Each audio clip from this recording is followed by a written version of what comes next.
Hey there guys, and welcome to the final episode of Star Fox Adventures. Let's just get the 5th spirit in here so we can get that over with. Exorcism. Creepy jellyfish spirit. Those things are creepy. I've seen enough hentai to know where that's going. No, I haven't. I don't watch that kind of stuff because it's freaking creepy. But that's one of the memes I've been looking into on memebase.com. It's like whenever I go to college now, like, screw the whatever the teacher's telling, that's not important. I want to watch pictures on Memebase. Because it's hilarious. I simply love Lame Pun Coon. He is awesome. And Velociraptor. Those are awesome memes. And I also like the category, like, I've seen enough hentai. There's like something with tentacles. There's like the picture of a dog fighting with a squid plushie, and there was like the comment, I've seen enough hentai to know where this is going. Because, you know, those Japanese love tentacle rape for some reason. And that's the whole reason why Shuma Gorath is in Marvel vs. Capcom. I mean, don't know how many of you are knowledgeable about Marvel vs. Capcom, but or Marvel comics in general. But Shuma Gorath is basically this god, like squid creature, who is omnipotent, and he's been around since the 70s and only made like a dozen appearances in Marvel comic books. So he's like one hell of an obscure character. And yet he got chosen over some real major heroes in the first Marvel vs. Capcom game or something. And yeah, the reason for that was because Capcom wanted him in. Because he had tentacles, and that's what would make the Japanese like him. Because the Marvel characters aren't that big in Japan, apparently, but Japan loves its tentacles. And that's why Shuma Gorath has even made it into Marvel vs. Capcom 2 and 3. So yeah, Japan loves tentacles. They're disgusting, they're weird. But they do make good video games, so I'll excuse them for that. Japan, you crazy pervs. Alright, so here's the 6th and final Krazoa Shrine. A life force door with... Okay, it requires 1 soul. And what are we going to do on this pedestal? Looks like a boss fight arena.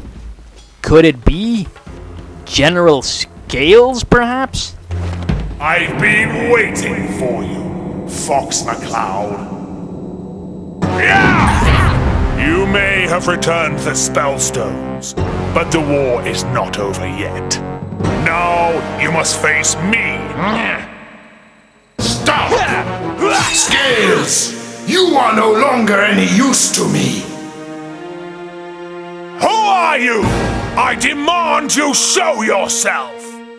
I am the one you brought to Krazoa Palace. The Earthwalkers could see me, but you could not. I don't understand. No, I didn't think you would. Your desire for power overwhelmed you and blinded you to the truth inside. Now give Fox what he's looking for. Give him the final Krazoa Spirit. You will regret this.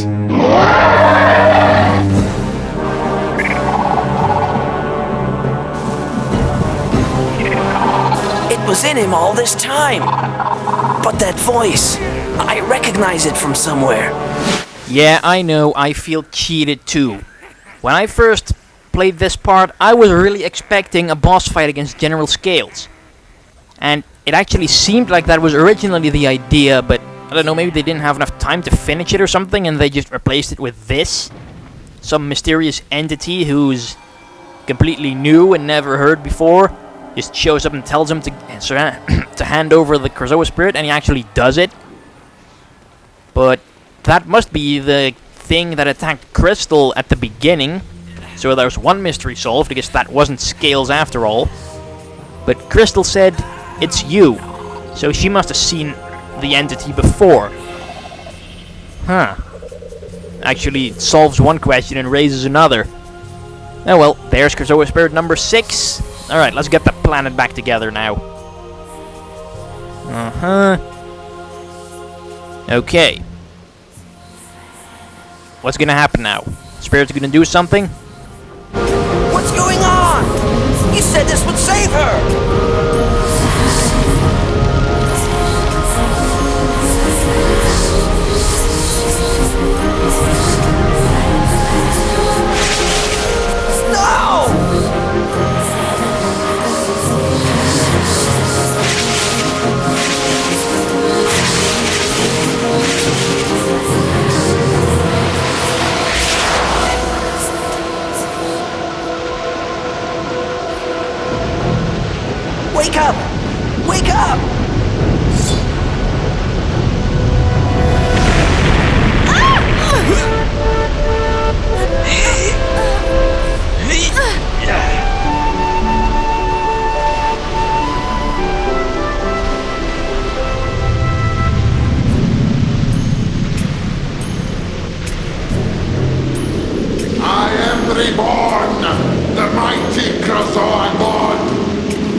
that. Hey, wait! Well, thanks for nothing.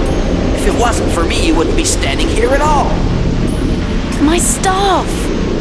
You're back.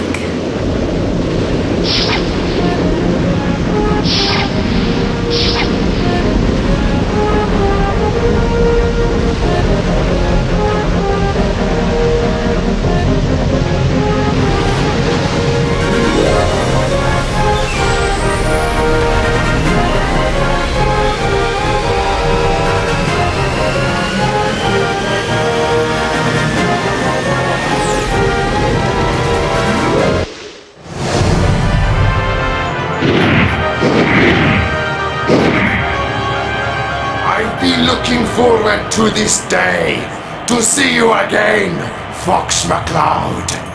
Andross! And now, to destroy the Lilac system! I've got to stop it! Wow, that was a shocker. It's Fox's arch nemesis Andross. Who knew he was still around? Oh well. It's not gonna stop us from destroying him again. And it's good to see that they made the final boss in old-fashioned Star Fox fashion, at least. It's a breath of fresh air. I mean, it's kind of like their way of apologizing. Okay, we know this hasn't been much of a Star Fox experience yet, but here you go. Have the final boss, which is so much Star Fox, it could not be Star Fox in any, if it even tried harder. If that makes sense. Oh crap. Do a barrel roll to escape his suction. Yeah, I don't see how that should help, but it helps, so whatever. Anyway, you just need to first blow up the eyes and the head jewel of his Krazoa god form. And then he turns around, and then you need to just take out the same looking crystals in his hands and blow those up. And that's basically it. Although he does seem to have a health bar, so what's up with that? Is it going to be one of those boss fights where you have no clue how much health he is left? But it's not exactly hard, if I must say so. I mean, very much all of his attacks are easily avoided. Just blow up one of his hands, and I think he was going to do like some kind of double clap there, but no. I blow up one of your hands. You can't clap with only one hand. Unless you clap it on your thigh or something. Which he also doesn't have, because he's a floating monkey head. For crying out loud. No, not gonna happen. Swerve and dodge. Ah, crap. Still hit me a couple of times. That attack goes on for pretty long. No. Well, he does spit out silver rings, which really don't restore a lot of health. And crap, those asteroids actually do cause quite a bit of damage. 2 hearts, and you only recover 1 with a frickin' silver ring. But what? I never really understood what the deal with those rings was. I mean, what is this? Frickin' Sonic the Hedgehog? Why? Oh crap. This doesn't look good. Hey McCloud, different time, different planet, and you still need Falco's help. It's good to see you, buddy. Hey, look what other missing Star Fox character decides to show up last minute. Our good old friend Falco. Yeah.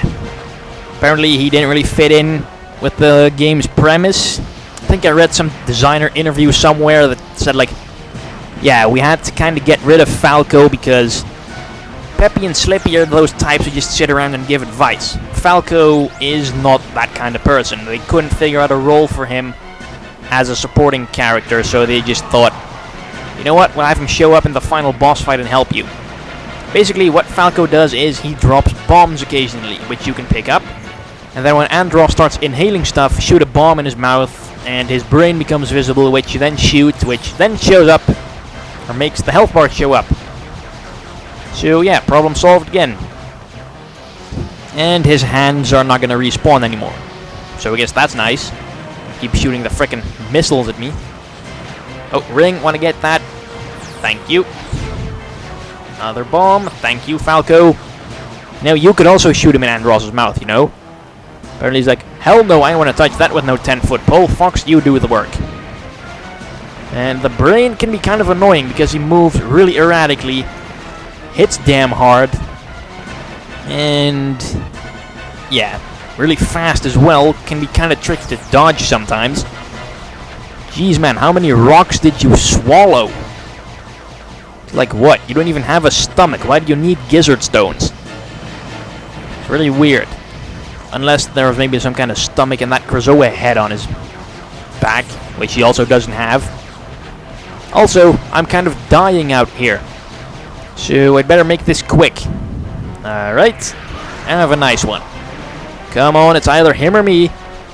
This is the final run, I hope. Come on, come on. One more shot. Oh, no, no, no, no, no, no, no. There we go. Up yours, Andross. Boom. And now we have to get the hell out of here, of course. It's almost like Return of the Jedi with the Death Star blowing up and Lando having to get the hell out of there. Along with that wacky alien who's in the Millennium Falcon as well. Who goes like... That's a really weird alien guy. And is Falco leaving again? He just shows up, helps kill Andross, and then leaves? Why is he circling around? Hello, the Great Fox is right there. Land in it already, Fox. Or do you want to watch the explosion from your own ship? Anyway, there goes Dark Ice Mines. Spirits are pushing it back to the planet. And Cloud Runner Fortress. And Dragon Rock. Which still... Wait, was all that water there before? I never noticed that when we were there. There was water on Dragon Rock? Seriously? And Walled City with Tricky and the King on it. And the planet is back together again. We did it! Nice. Alright. Hey, Krazoa Palace. Where did all those sharp claws come from? Why are they celebrating? They lost the war. What's that one? If that Scales' belt? Did they kill him? Or what? Or maybe Andross just killed him when you ripped the spirit out of him already. But Crystal doesn't seem to be here anymore, so let's just get back to the ship.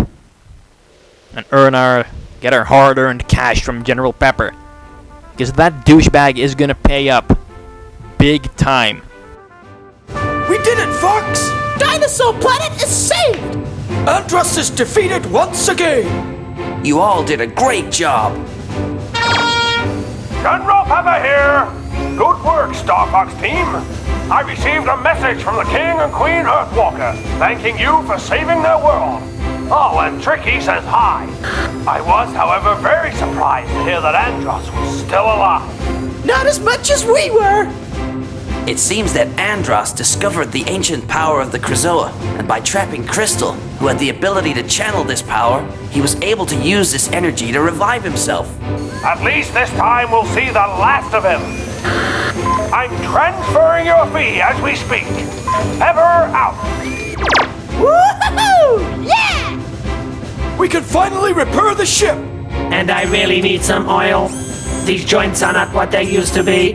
And I can't wait to get back with the Star Fox team. Hey guys, you don't mind if I hang with you again, do ya? Sure, Falco. It's great to have you back. The Star Fox team is back together again! Oh, Fox! I almost forgot! I received this message from Crystal. Hi, Fox. I really appreciate what you did for me. I'm just so sorry we didn't get much of a chance to talk. I'm left with just one more thing to do. And that's to say thank you. Well, okay. I mean, sure, no problem. You're not shy, are you, Fox? My sensors indicate Fox's temperature is rising. Are you okay, Fox? I'm gonna be just fine. God damn it, robot, you are such a cockblocker. Seriously, that is totally uncalled for. But there we go, Star Fox Adventures, it's over. After quite a while. Ran into some bumps along the way when doing this LP, like schedule shifts and yada yada, but it's finally over. When did I start this? Like back in June, I think. Took 5 freaking months.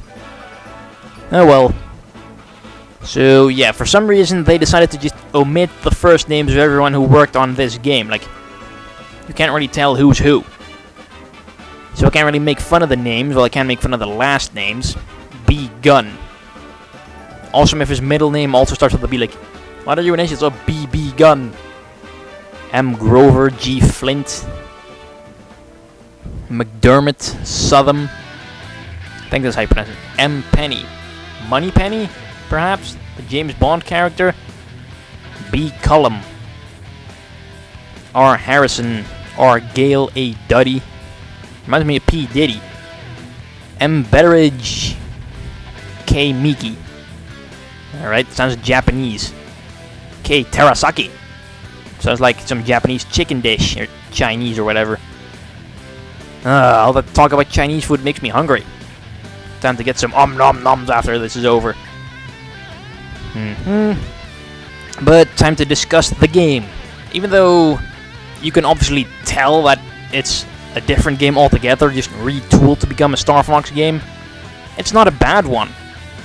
It's pretty much the first Zelda game on GameCube, even though Zelda has nothing to do with it. Starring S. Malpus as Fox McCloud, E. Ellis as Crystal the Queen and Thorntail Mother, K. Bayless as Tricky and the King Earthwalker. Whoa, those are pretty different voices. Peppy, Slippy, and Chief Lightfoot. Whoa, he did a lot of voices. Shopkeeper, Snowwarn Tribe, Thorntail, Earthwalker, Creature and Well. Krazoa, Earthwalker. What the hell's a Gradabug? This one guy for the Sharp Claws. L. Tilson as Queen Cloud Runner. D. Botwood. How awesome would that be if his name was Gotwood? Like with a G instead of a B, like, hey, Gotwood. That'd be hilarious. C. Sutherland. Is that Kiefer Sutherland? Probably not, because he probably have a K as his initial. D. McDermott as Earthwalker Soldier. Pretty manly sounding voice that guy had. But yeah, back to discussing the game. It's pretty good. I mean, definitely one of the first good games on GameCube. I mean, come to think of it, GameCube had a pretty strong launch lineup. I remember when I bought my GameCube, or got my GameCube because I was too young to buy my own shit, I was like 11 or 12. I got like Melee with it, and Pikmin. Got this shortly after. GameCube had a great launch lineup. Shame the 3DS didn't. And I hope the Wii U is going to have a better one. But yeah, I really don't have that much time left, so next Thursday, something else. I have no clue what. I can only guarantee it's not going to be Phoenix Wright, because I haven't recorded enough of that yet. But anyway, stay tuned for next Thursday. New LP. It's going to be a complete surprise. I don't even know what it is. Thanks for watching. Bye.